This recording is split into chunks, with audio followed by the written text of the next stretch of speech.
Bonjour et bienvenue sur Afrique Sport pour la matinale du dimanche 3 janvier 2021. Nous débutons ce numéro en Mauritanie. Ici, la Fédération mauritanienne de football a soumis à l'approbation du gouvernement par le biais du ministère de tutelle deux requêtes concernant l'avenir de Corentin Martins aux manettes des Mourabitoun, une prolongation du contrat de 2 ans et une revalorisation salariale avec un argumentaire sous le sceau de la stabilité, assorti d'une revalorisation salariale. Ce nouveau bail lie l'ancien international français avec la Fédération jusqu'en 2023 sous la houlette de l'ancien stratège de l'équipe de France. La Mauritanie accède pour la première fois à la phase finale de la CAN en 2019 en Égypte et décroche une qualification au CHAN 2018 au Maroc. Nous passons à l'affaire Osimhen dont on parlait hier, pendant que Neymar attirait toute l'attention médiatique avec la grosse fête prévue dans son immense demeure de la banlieue de Rio de Janeiro pour la nouvelle année. D'autres footballeurs faisaient pareil avec des conséquences très négatives que le Brésilien du PSG aurait pu connaître s'il n'avait finalement pas renoncé à célébrer le réveillon. Victor Osimhen fait partie de ces gaffeurs rattrapés par la patrouille, aucune protection, aucune distanciation sociale, aucun respect des règles sanitaires. Osimhen va prendre cher de la part de Naples comme de son entraîneur, le bulldog Gennaro Gattuso. Parlons de Ziyech désormais. Chelsea a été boosté par la nouvelle que Hakim Ziyech est de retour à l'entraînement collectif et pourrait jouer contre Manchester City aujourd'hui. L'ailier marocain a raté les 6 derniers matchs du club londonien en raison d'une blessure au ischio-jambier qu'il a subie lors de la victoire contre Leeds le 5 décembre passé. Même s'il reste à déterminer s'il est suffisamment en forme pour commencer, il est apte à s'entraîner. Il s'entraîne depuis 2 ou 3 jours, a déclaré Lampard à propos de Ziyech. Je déciderai s'il est prêt à commencer. Une nouvelle qui devrait ravir les fans.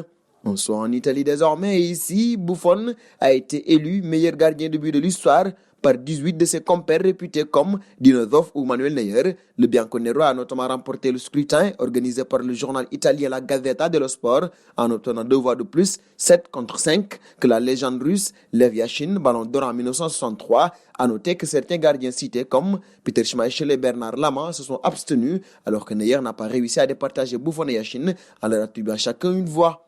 Nous passons en Allemagne. Depuis la reprise du football au mois de mai dernier, Schalke 04 a complètement perdu pied en Bundesliga, ayant également des problèmes en interne avec certains membres de son effectif ou subissant les blessures de plusieurs cadres. L'équipe entraînée par Christian Gross est donc dans une crise profonde qui l'a amené sur une série de 30 matchs sans victoire. Le dernier succès remonte à quasiment 1 an contre Mönchengladbach. C'était le 17 janvier 2020. Et si cette série venait à se poursuivre, Schalke 04 égalerait ou battrait le record du Tasmania Berlin qui n'avait pas gagné durant 31 matchs de suite.